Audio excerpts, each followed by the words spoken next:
Good morning, everyone. This is Mighty Stream. Today is April the 25th.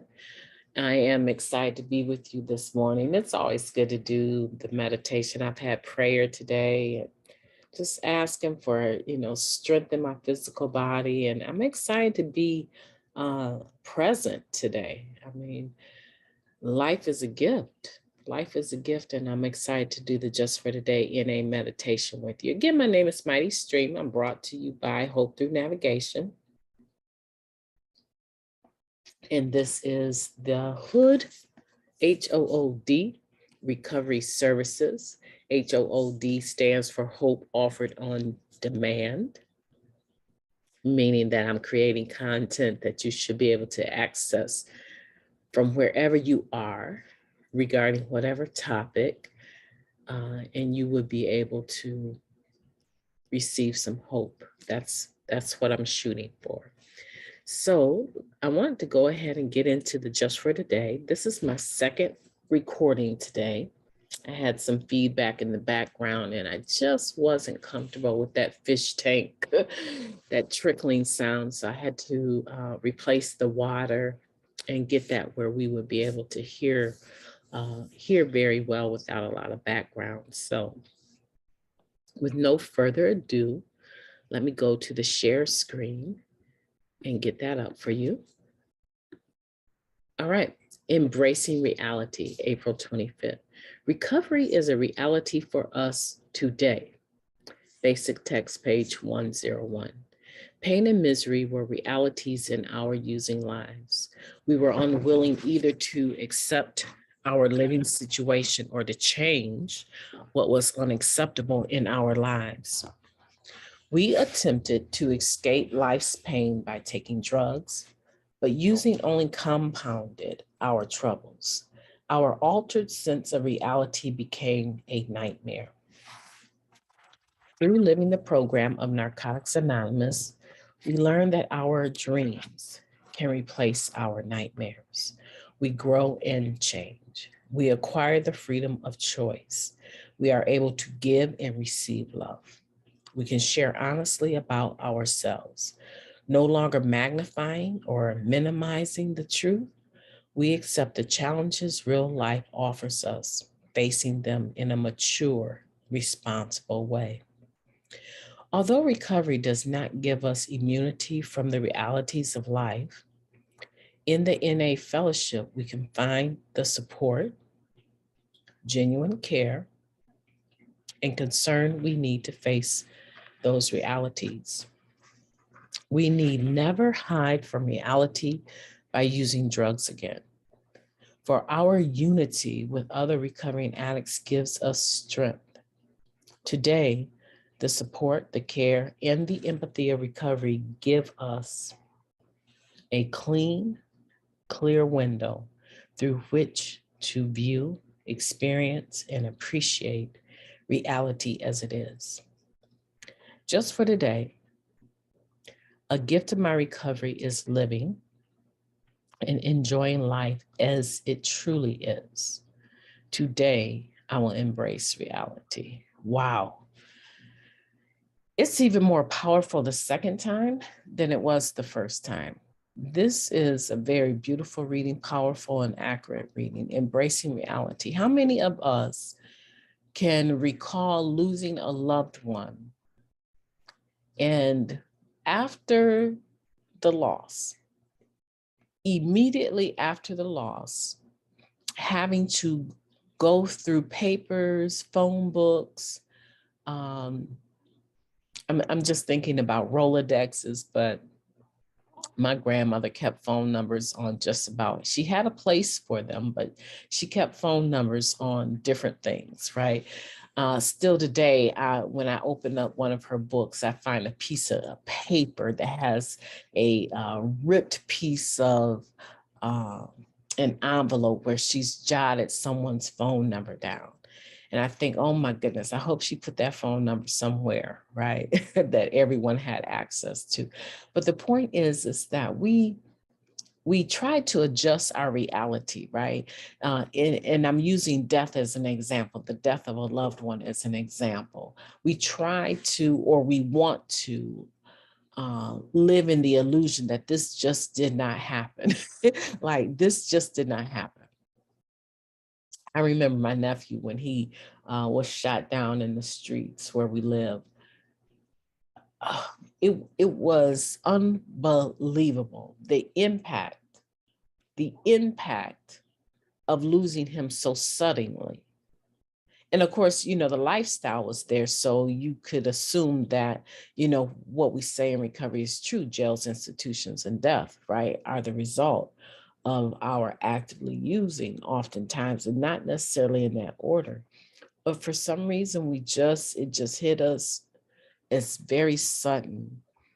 And I remember waking up every day not knowing.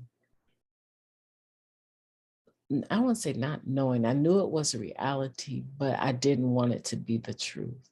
And I just wonder how many of you have experienced that, where you've lost a loved one and you woke up the next day and you thought you were dreaming. You thought it was just a bad dream. Then the process of giving them a funeral or a service or a celebration of life began, and you found yourself looking for phone numbers, going through their phone, looking for those people that you needed to be in touch with, or maybe they had already listed them if they were very responsible. These are the people that probably you won't think about reaching out to, but they should know that I'm no longer alive, right? So I was thinking in the simplest sense of trying to change our reality of losing a loved one. Sometimes we think it's not because we're irresponsible. We just, our bodies don't receive, our minds don't receive that loss. Like, this is not real. And then some of us go even further to change our feelings about it by using a mind mood altering substance. We get high to cope with those emotions. And there are some people that actually need to secure the help of a physician to deal with the depression and the anxiety of having lost a loved one. And so I'm not saying that sometimes we may not have to have the input of medicine to cope with grieving. We might have to, but I'm talking about more from a recreational point of view, where we choose to change our perception of reality. But eventually we still have to come to, we still have to wake up, and it's still there. And we still have to cope with, you know, the aftermath of having lost a loved one, going through their belongings, sorting out who's going to get what, fighting with family members over who's going to get what, right? And so it's a reality, right? It's not something, and if you haven't experienced that, that's wonderful. There's probably other things that you can more readily relate to, wanting to change your perception of reality. A divorce, a fight with a best friend, you know, a grade. I think recently I didn't get the grade that I wanted. I didn't get the grade that I wanted in a particular class, and it was because I didn't organize my time management. You know, I didn't organize my time well, and so I ended up behind the gate a lot of times trying to complete assignments. And I realized then that if I'm going to make a success of myself, I understand that my grades are important to me, not necessarily anyone else, but to me, right? And so a B to a lot of people is okay.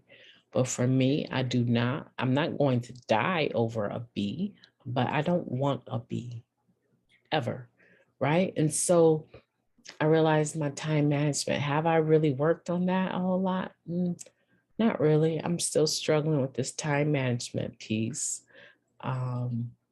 But I do understand that I have it in my head now that you cannot wait until the last moment, hours before class, to do a paper. You can't do it.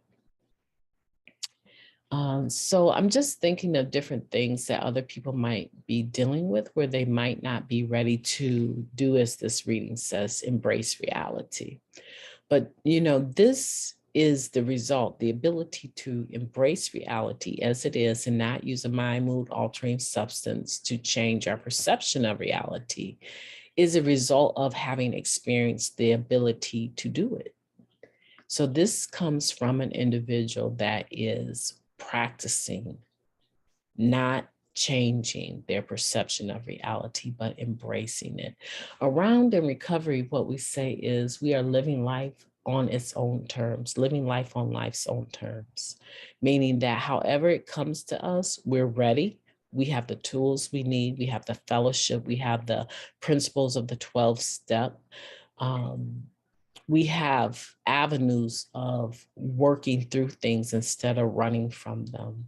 And I hope that's the case for you today, because I believe I'm better today than I was when I was actively using. My life is considerably better. I'm able to look at certain situations and make decisions about them instead of avoiding them, and then the decision makes the situation makes the decision for me. For instance, I don't know if everyone is paying mortgages out there, or obviously some people are renting, right?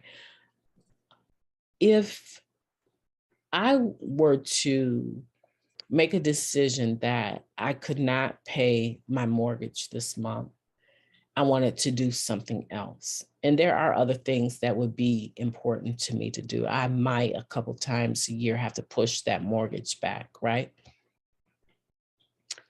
And so instead of being responsible in contacting my lender, getting ahead of the game, I ignore it.